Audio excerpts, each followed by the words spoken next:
Accelerating Indonesia's digital economy through mobile broadband has tremendous economic benefits.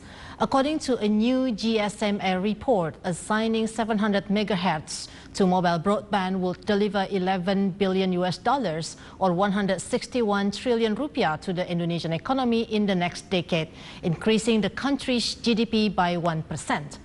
TVRI reporter HARISMEN will be speaking with Julian, head of Asia Pacific GSMA, a global telecommunications executive with over 20 years of experience working in the mobile industry.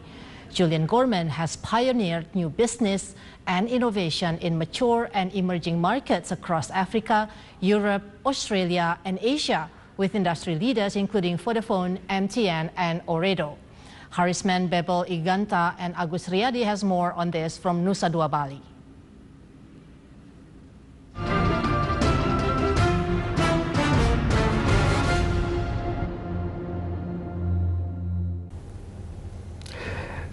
Hello and welcome to the special dialogue and the events of annual meeting IMF and World Bank 2018 in NUSA 2 Bali.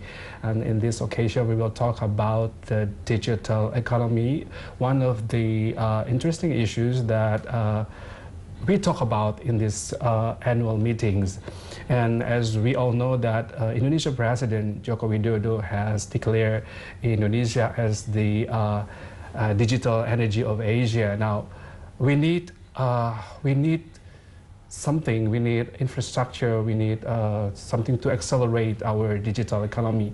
Now, to talk about this, one of the things is the broadband benefits that I have a guest today with me is Mr. Julian GORMAN.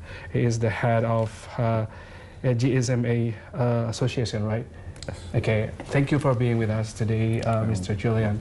Now, my first question is, we know that according to the new GSMA report, assigning 700 megahertz to mobile broadband would deliver $11 billion to the Indonesian economy in the next decade, increasing the country's GDP by 1%.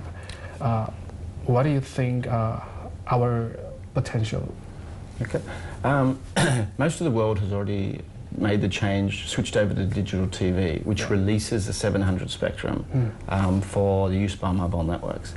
700 spectrum is very attractive as for delivering mobile broadband because the lower the spectrum band, the further the mobile broadband can cover. So typically a 700 spectrum cell is about 75% larger than, say, a 900 cell. So if you remember all the good old days when 2G first started, you know, we thought coverage was quite big. And we tend to find mobile broadband coverage is not as big as the original 2G. Actually, 700 spectrum is bigger coverage than the original 2G coverage. And so it's very good for rural areas and Indonesia's complex archipelago. And most of the world has already moved to using 700 spectrum for delivery of mobile broadband. So it will provide a big step up in performance and coverage for Indonesia if we can come to the steps of making it available for mobile broadband. Yeah. Indonesia is a large country. We need a large infrastructure in interconnection. How do you see the development in our telecommunication sector? So the telecommunication sector, I think Indonesia is moving forward very quickly, and the digital economy on the back of it is moving forward fantastic. But it can go faster, it can go better.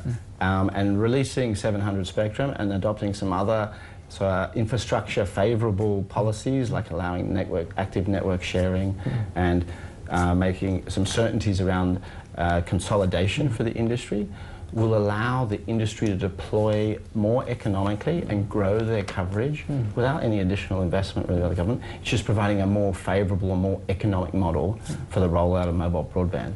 That obviously brings benefits to all the users in Indonesia because there's a straight correlation between the availability or access to mobile broadband and growth of the digital economy.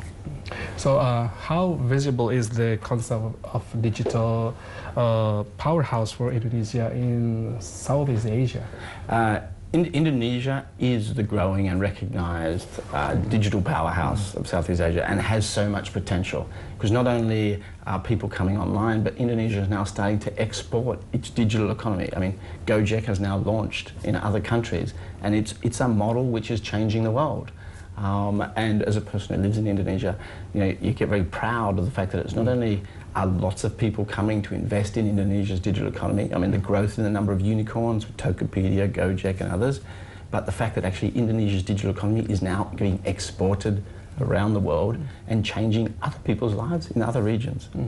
What do you think about the Indonesians' policy to the digital economy to be growing up in this sector? So statements like from President Jokowi give great energy and enthusiasm for the potential of the economy. And then I work very closely with Bapak Rudiantara, the Minister of ICT. I know his policies and ambitions are also very supportive of growing a very fast and prosperous digital economy. So I think there's a lot of goodwill and good intent to go there, and there's certainly a very innovative and young, exciting and ambitious youth and growing middle class who have a desire to consume the growing digital economy and accessing services over digital. So I think there's so much potential in this country. I mean, it is already recognised as the biggest, but there's more to come. Yeah. It's the big investment. How much we are taking for the investment and how much the economic gain Indonesia can benefit from? So that's on our report, our analysis suggests that over the next decade, it could add $11 billion, US billion, and that's just from bringing people into the digital economy. So giving them access to education, access to health, being able to access services like government services over the internet. I mean, the ability for somebody who lives in a remote area to actually interact with the government and access services rather than travel hours, if not days, to access a service is a substantial change in a person's life. And what that happens to the economy, I mean, there is so much more growth to come. Well, what about the other Asian countries, like emerging countries like our neighbors, like Malaysia, Philippines, and other emerging countries? So I think Indonesia still stands out, not only on size, but this year Indonesia will become the third largest smartphone market in the world, behind China and India. Between China, India and Indonesia, they are really driving the global growth in adoption of the internet, adoption of smartphones, and even new users. Between those three countries, they make up about 55% of the world's growth. Up to 2025, we expect about another 80 million Indonesians to come online. I mean, that's bigger than most countries in the region. And I think Indonesia's always shown an ability to adopt technology. I mean, even 10 years ago, Indonesia was one of BlackBerry's biggest countries, first adopters. And it's still now leading at the front edge, I think, certainly for the region and even globally recognized. Yeah. Our president, Mr. Joko Widodo, conveys the concept of building and developing from rural to urban area, not the opposite. Do you think the communication industry can copy the same concept? I think the potential with some adoption of policies and the release of things like 700 spectrum, allowing network sharing, will allow the mobile operators to extend far deeper into rural areas. I know the government's also working on things like a satellite to provide capacity, backhaul capacity to remote areas. That will also think. The Palapa Ring is nearly completed. So all these efforts from the government combined with the private industry, there is great potential to extend mobile broadband further into the underserved rural areas. And I think that will add a lot to the economy. Our Finance Minister, Sri Mulyani, in this meeting, hope that we Indonesian can overcome the obstacles in technology and telecommunication. We need to grab the opportunity. And what do you think about that?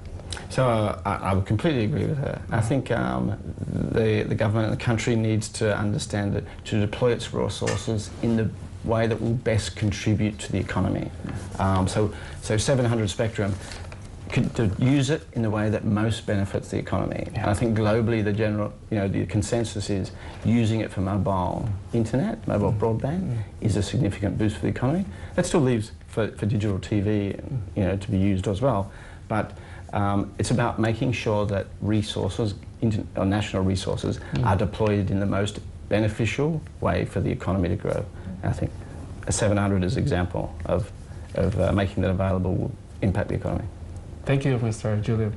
Thank you very much. For the explanation and for the information.